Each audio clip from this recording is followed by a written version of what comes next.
Vardan Dievo Tėvo ir Sūnaus ir Šventosios Dvasios. Tėve mūsų, kuris esi danguje, teesie šventas tavo vardas, teateinie tavo karalystė, teesie tavo valia, kaip danguje, taip ir žemėje.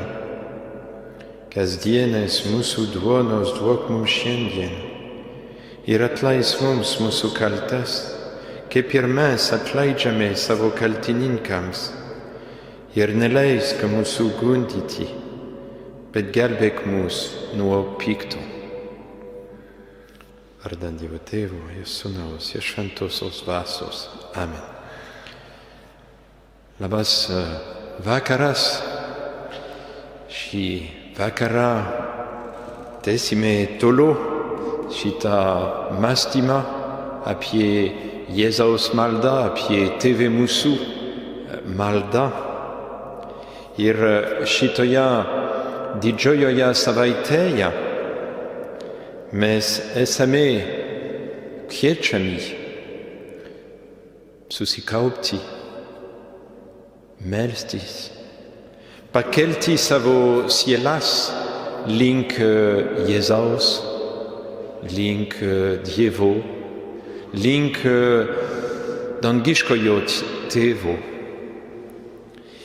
Ir tam yra gera prisiminti, kad Jėzus yra pirmiausias maldos mokytojas. Ir kad su Tėve mūsų malda Jėzus mus moko, kaip melstis, ko prašyti Dievą, kaip kreiptis į Dievą. Šitoje Tėve mūsų maldoje trys pirmieji prašymai yra tarsi dangiškojo Tėvo atžvilgiu. Teesie šventas tavo vardas, teateinie tavo karalystė, teesie tavo valia. Paskui kiti prašymai yra apie mūsų poreikius. Mūsų duonos duok mums, atleisk mums mūsų kaltes, neleisk mūsų gundyti, gelbėk mus nuo pikto. Pirma maldos dalis yra tikrai Dievo atžvilgiu, tavo vardas, tavo karalystė, tavo valia.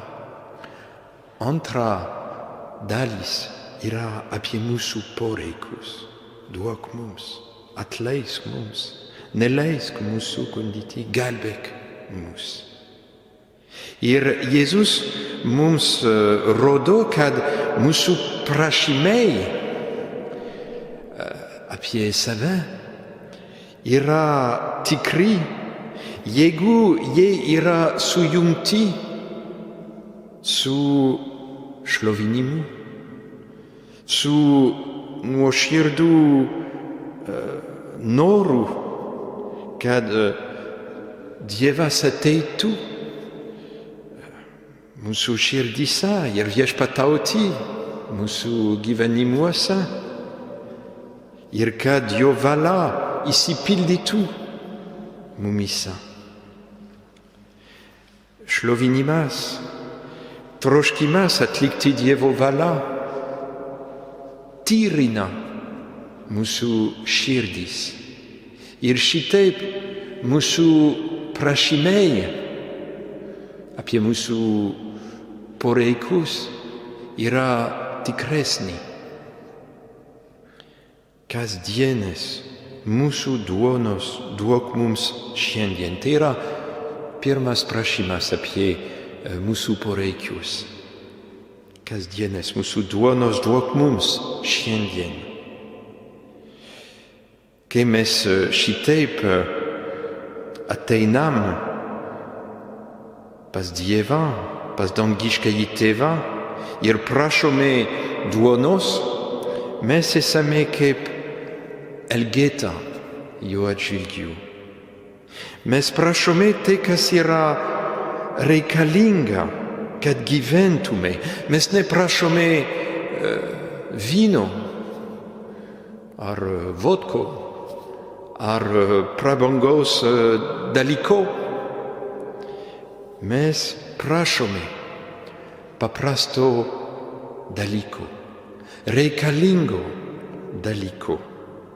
Ir šitoje maldoje duona simbolizuoja tai, kas yra reikalinga, kad gyventume. Elgeta neprašo prabangų dalykų ar nereikalingų dalykų. Jis prašo to, kas yra reikalinga, kad jis gyventų toliau. Ir Dievas nori, kad prieitume prie jo su vardieno dvasia. Jėzus pasakė, palaiminti, turintys vardieno dvasia, jų yra dangaus karalystė.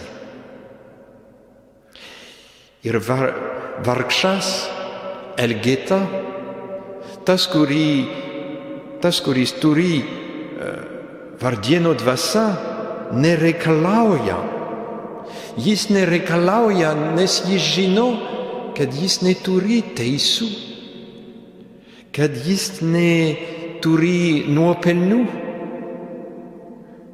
Ir Dievo atžvilgiu mes neturime teisų, mes neturime nuopelnų, nes visa tai, kas mes esame, visa tai, ką mes turime, yra Dievo dovana. Taip kaip šventasis Paulius pasakė Atėnų aeropagoje, juk mes jame gyvename, judame ir esame. Ir štai kodėl mes nieko negalime reikalauti iš Dievo. Mes galime tik tai prašyti nuolankiai su vardieno dvasia, kaip elgeta. Malda, kuri reikalauja, nėra tikra malda. Ir per šitą prašymą duok mums šiandien mūsų duoną. Jėzus mus moko vardieno dvasios palaiminimo. Ir šitame prašome mes pripažįstame, kad mums reikia Tėvo palankumo, kad mums reikia būtinai jo pagalbos.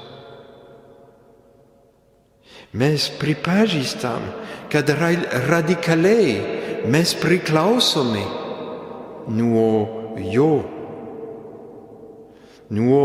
palankumo, nuo jo apvaizdos, kaip vaikelis radikaliai priklauso nuo tėčio, nuo mamos. Ir Dievas yra gerasis tėvas. Jis žino, ko mums reikia.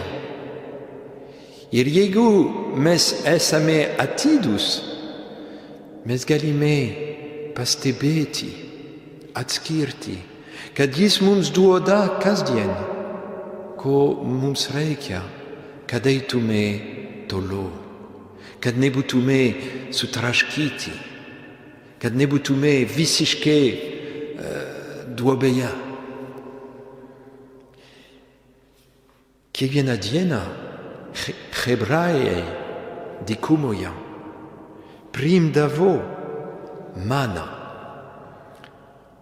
šitą dangiškąją duoną, kuri buvo kasdieninė Dievo dovana tautos atžvilgiu. Ir šitas prašymas, kasdienės mūsų duonos duok mums šiandien, mus primena hebrajų patirtį, kai jie buvo dykumoje. Per 40 metų Dievas kiekvieną dieną pasirūpindavo jais, suteikdamas jiems kasdieninį duoną, ištikimai kasdien per 40 metų. Ir taip kaip hebrajai mes keliaujame dykumoje. Gyvenimas yra ilgas ir nelengvas žygis. Tai yra tarsi kaip žygis kelionėje, dykumoje. Ir šitoje gyvenimo kelionėje Dievas yra su mumis kasdien. Taip kaip jis buvo su hebrajais. Kasdien Dievas rūpinasi mumis. Ir mūsų troškimas, mūsų prašymas yra, kad jis mums padėtų kasdien gyvenimo kelyje, šitame nelengvame kelyje. Kad jis mums suteiktų, ko mums reikia, kad eitume pirmin. Ir viešpaties malda pabrėžia, kad Dievo pagalba yra kasdieninė, kasdien mūsų duonos duok mums šiandien. Kasdien mes prašome Dievą, kad jis suteiktų mums, ko mums reikia, kad keliautume toliau. Kasdien. Ir per šitą maldą Jėzus mus moko gyventi dabartiname momente. Jėzus nenori, kad būtume pasinėrę ateities baimėje. Jis pasakė, Mato Evangelijos 6 skyriuje, taigi nesirūpinkite rytdieną, nes rytojus pats pasirūpins savimi. Kiekvienai dienai gana savo vargo. Ir šitie Jėzaus žodžiai yra labai išmintingi, nes gyventi dabartiname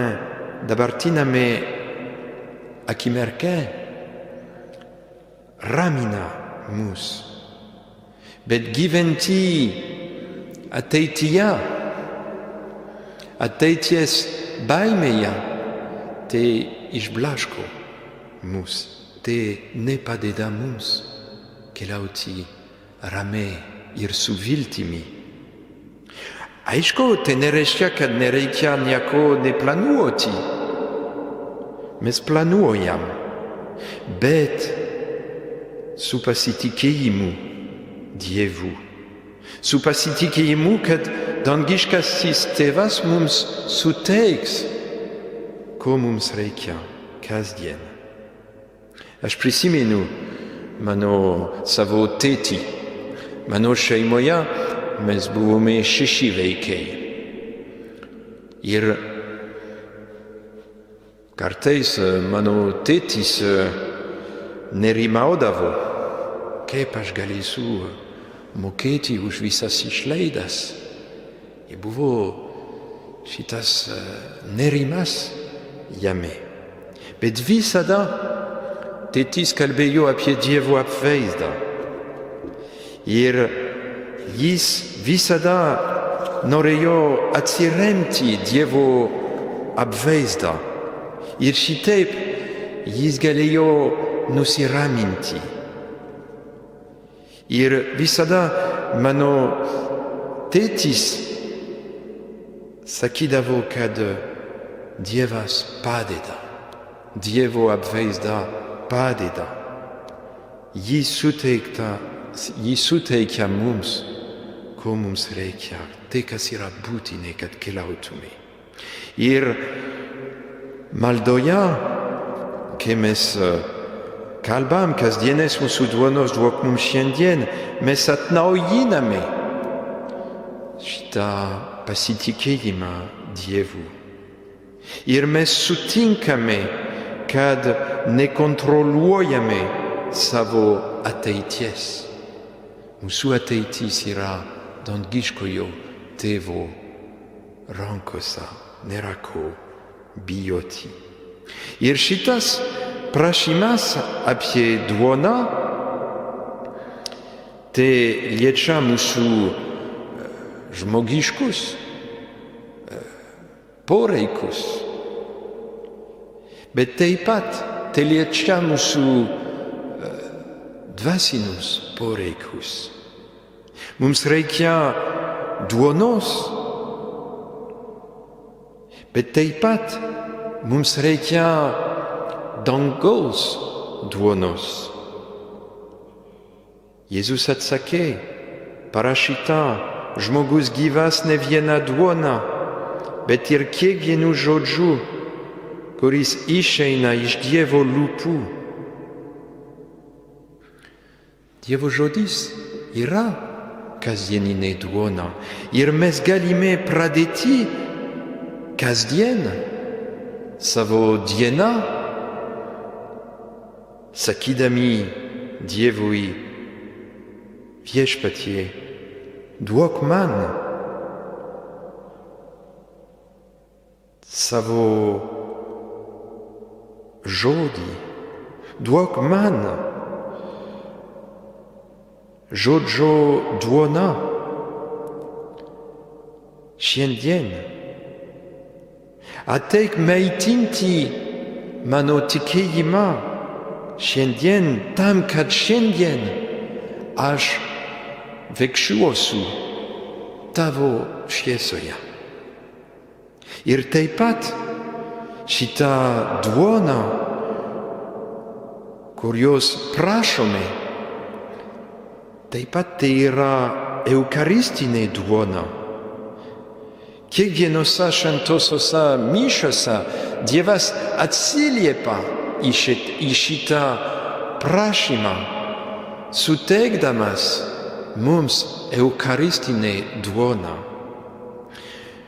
Mišių metu prieš šventąją komuniją mes visi kalbame Viešpaties maldą, mes visi kalbame kartu ir sakome, kasdienės mūsų duonos duok mums šiandien.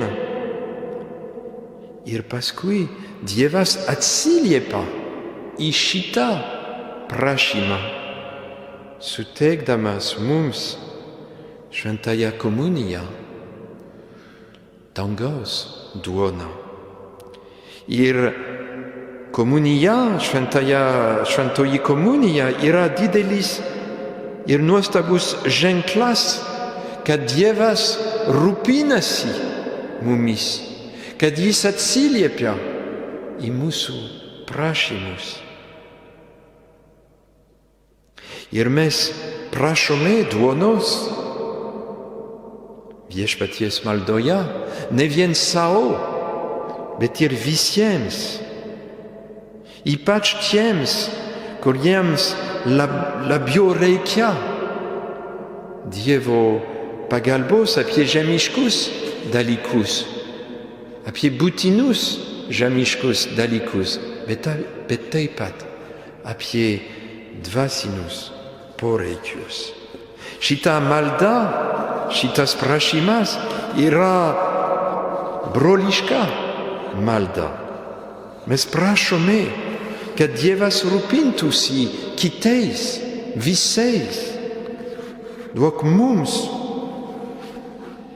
Ir šitaip mūsų širdis tampa platesnė, panaši į Jėzaus širdį. su kuria Jėzus meldžiasi už visus. Ir šitaip mes tampame užtarėjais.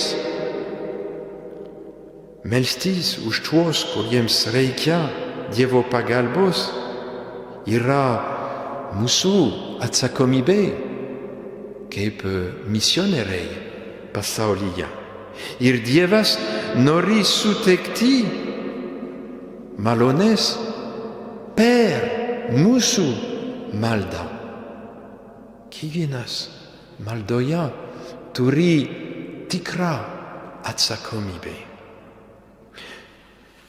Aš prisimenu, kad šventasis Paulius II, kuris yra tarsi su mumis, jis priimdavo daug intencijų, maldos intencijų iš viso pasaulio kasdien paštu.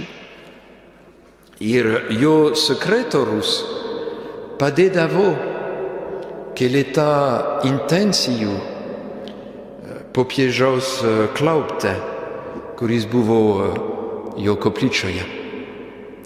Ir kai šventasis Jonas Paulius II melsdavosi savo koplyčioje, tyloje, kartais jis priimdavo vieną popieruką, ant kurio buvo rašoma maldos intencija, ir jis priimdavo šitą intenciją savo maldoje.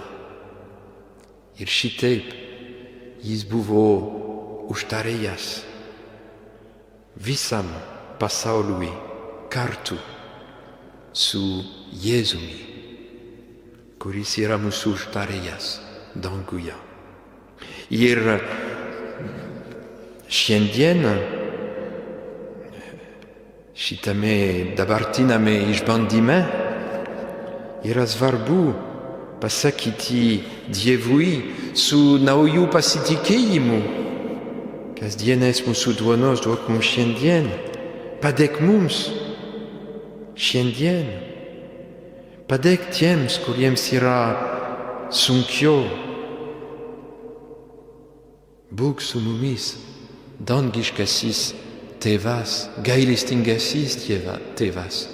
Mums reikia Tavęs, ypač šiandien. Paskui yra sekantis prašymas. Atleisk mums mūsų kaltes. Mums reikia kasdieninės duonos. Mums reikia kasdien Dievo žodžio duonos. Mums reikia eucharistinės duonos ir taip pat mums reikia Dievo atleidimo.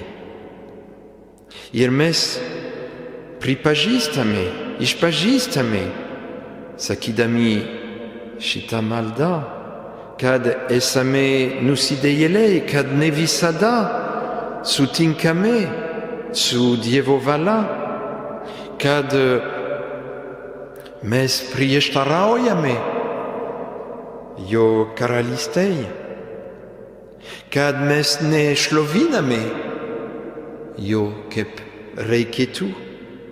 Mes pripažįstame, kad mes dažnai atsitoliname nuo tėvo, kaip palaidūnas sūnus atsitolino nuo savo tėvo. Mes pripažįstame, kad mes negerai dažnai naudojame dovanas, kurias Dievas mums dovanai suteikė.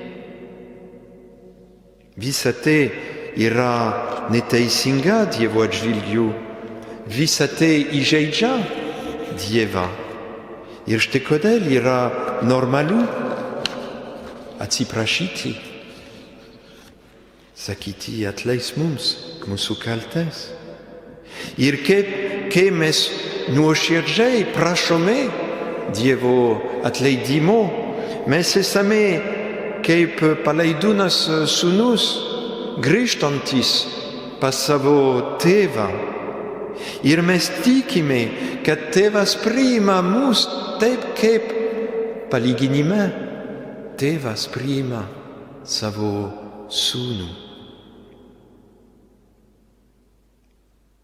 Jėzaus palyginime yra šitie žodžiai.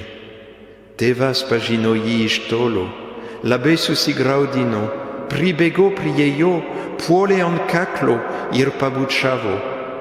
O sūnus prabilo, tėve, nusidėjau dangų ir tau, nebesu vertas vadintis tavo sūnumi. Bet tėvas įsakė tarnams, kuo greičiau atneškite geriausią drabužį ir apvilkite jį. Užmaukite jam ant piršto žiedą, apaukite kojas, atveskite nupenėtą veršį ir papjaukite. Puotaukime, linksminkimės, nes šis mano sūnus buvo miręs ir vėl atgijo, buvo pražuvęs ir atsirado. Šitaip dangiškasis tėvas mus priima, kai nuolankiai mes prieinam prie jo ir sakome, atleisk mums mūsų kaltes. Ir tada mes priimam giliai širdyje Dievo gailestingumą. Pagal pranašo Izaijo žodžius, viešpats sako, eikit šiandien, drauge pasvarstykime, esate paraudę nuo nuodėmių, aš jūs išbaltinsiu kaip sniegą. Nors jūsų nuodėmės yra raudonos it kraujas, jos gali tapti baltos kaip vyna. Dievas nori atleisti mums už visas kaltes. Dangiškasis tėvas nenori, kad būtume prislėgti ir beviltiški dėl nuodėmių. Jėzus atėjo suteikti mums dosniai tėvo atleidimą, nusidėjėliams, kurie nuolankiai prašo atleidimo. Ir tėvas visada mus atleidžia. Jis niekada nesustoja atleisti. Apie tai evangelistas Mata kalba savo evangelijoje 18 skyriuje. Tuomet priėjo Petras ir paklausė, viešpatie, kiek kartų turiu atleisti savo broliui, kai jis man nusikalsta? Ar iki 7 kartų? Jėzus jam atsakė, aš nesakau tau iki 7, bet iki 77 kartų. Tai reiškia, kad Dievo atleidimas yra be ribų ir kad visada mes galime prieiti su pasitikėjimu prie dangiškojo tėvo maldoje ir jam sakyti, atleisk mums mūsų kaltes ir tikėti, kad Dievas dosniai, gailestingai mus dar atleidžia. Ir šitoje maldoje mes prašome Dievo atleidimo ne vien savo, bet ir visiems. Mes meldžiamės už visus nusidėjėlius. Bet tam, kad Dievas mus atleistų, yra būtina sąlyga. Ta sąlyga yra, kad mes norėtume atleisti tiems, kurie mus įžeidė. Atleisk mums mūsų kaltes, kaip ir mes atleidžiame savo kaltininkams. Tai keista. Šitas prašymas yra keistas. Atleisk taip, kaip mes atleidžiame. Tai keista, nes mes žinome labai gerai, kad mes ne gerai ira labesunku, kad mes ne visada atleidžiami. Mes norėtume sakyti, ypač neatleisk mums taip, kaip mes atleidžiame. Jėzus žino, kad yra nelengva atleisti, bet jis ragina, drąsina mus mokydamas, kad mes negalime prašyti atleidimo, jeigu mes nenorime atleisti. Ir apie tai jis labai aiškiai kalbėjo TV mūsų maldos pabaigoje, kai jis pasakė po šitos maldos, jeigu jūs atleisite žmonėms jų nusižengimus, tai ir jūsų dangiškasis tėvas atleis jums. O jeigu neatleisite žmonėms, tai ne jūsų tėvas neatleis jūsų nusižengimų. Ir kodėl tėvas negali atleisti, jeigu mes nenorime atleisti? Dėl to, kad prašyti Dievo atleidimo, tai ne vien tam, kad būtume išlaisvinti iš kalčių, iš nuodėmių, bet tas atleidimas yra tam, kad būtume susitaikinti su Dievu, kad būtume viena su juo. Atleidimo tikslas yra atnaujinti ryšį su Dievu. Dievo atleidimas yra dėl susitaikinimo, dėl pilnos bendrystės su juo. Bet aš negaliu būti bendrystėje, vienybėje su juo, jeigu aš noriu atkeršti tam, kuris įžeidė mane. Jeigu aš noriu prakeikti tą, kuris įžeidė mane, kuris skaudino mane. Kodėl? Dėl to, kad Dievas myli šitą žmogų. Dėl to, kad Dievas, Jėzus pasiaukojo ant kryžiaus dėl jo, taip kaip dėl manęs. Ir jeigu mano širdyje yra neapykanta kitam, tada aš esu toli nuo Dievo širdies, nes Dievo širdyje yra jokios neapykantos. Ir tada, jeigu aš esu šitaip toli nuo Dievo širdies, tada mano prašymas, atleidimo prašymas yra netikras, nes aš nenoriu iki galo būti viena su Dievu.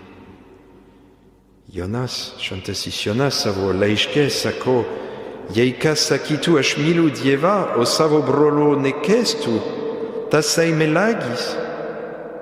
Kas nemyli savo brolio, kurį mato, negali mylėti Dievo, kurio nemato.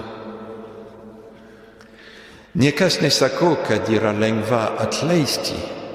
Aš nemanau, kad tai buvo lengva Jėzui sakyti ant kryžiaus, tėve atleisk jiems, jie nežino, ką daro.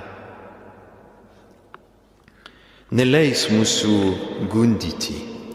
Šitas prašymas, šita malda yra susijusi su ankstesnė malda, su ankstesnių prašymų. Dėl to, kad nuodėmės šaknis yra sutikimas su gundimu. Dievas negundo. Jis neįtakoja, kad nusidėtume. Apie tai Jokūba kalba savo laiške pirmame skyriuje. Ir ne vienas gundomas te nesako, aš esu Dievo gundomas. Dievas negali būti gundomas į piktą ir pats nieko negundo. Kiekvienas yra gundomas savo geismo, pagrobtas ir suviliotas. Paskui įsiliepsnojęs geismas pa gimdo nuodėmė, o užbaigta nuodėmė gimdo mirtį. Dievas negundo. Ir šitoje maldoje mes prašome, kad Dievas mums padėtų, kad Jis mums suteiktų malonę nepasiduoti gundimui. Suteik man savo malonę, kad aš nepradėčiau žiūrėti, kreipti dėmesį į blogas mintis, į blogus troškimus. Padėk man, kad aš suprasčiau, kaip veikia gundimas manyje. Padėk man, kai esu gundytas, sužadinti manyje geras mintis, gerus troškimus ir šitaip atsitolinti nuo gundimų. Gelbėk mus nuo pikto. Čia blogis, piktas designuoja velną, tas, kuris nuolat ir amžinai priešinasi Dievui. Ir Jėzus atėjo išgelbėti mus iš pikto, nuo pikto. Jis atsiliepė į šitą prašymą. Jis pasakė, dabar teisamas šitas pasaulis, dabar šio pasaulio kunigaikštis bus išmestas laukan. Jėzus nugalėjo. Jis išmetė laukan velną. Ir per savo kančią ir per savo prisikėlimą Jėzus išgelbėjo mus nuo pikto. Ir nuo Jėzaus kančios ir prisikėlimo velno dienos yra skaičiuojamos. Velnas pralaimėjo, Jėzus yra nugalėtojas. Taip, dar velnas turi tam tikrą galą, bet jis pralaimėjo. Ir kai Jėzus ateis savo šlovėje, velnas nebeturės jokios galios, jokios įtakos. Mes būsime galutinai išgelbėti nuo pikto. Ir Jėzus, ir štai kodėl Jėzus nenori, kad bijotume piktojo, nes jis globoja mus.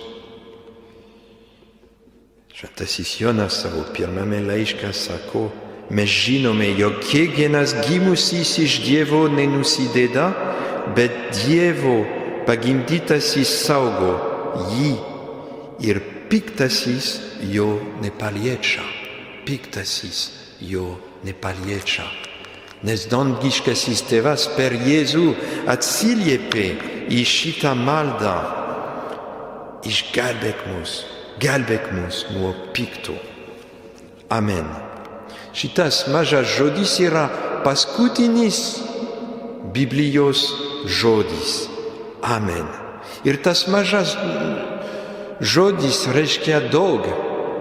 Jis reiškia aš tikiu ir aš pasitikiu. Ir viešpaties maldos pabaigoje šitas mažas žodis Amen reiškia aš tikiu, kad tu esi mano tėvas. Aš tikiu, kad tu girdi mano maldą. Ir aš pasitikiu, kad tu išklausysi mano maldos. Šitą maldą, tavo maldą. Tėve mūsų, kuris esi danguje, teesie šventas tavo vardas, teateinie tavo karalystė, teesie tavo valia, kaip danguje, taip ir žemėje. Kasdienės mūsų duonos duok mums šiandien ir atleisk mums mūsų kaltes, kaip ir mes atleidžiame savo kaltininkams. Ir neleisk mūsų gundyti, bet gelbėk mus nuo pikto. Amen.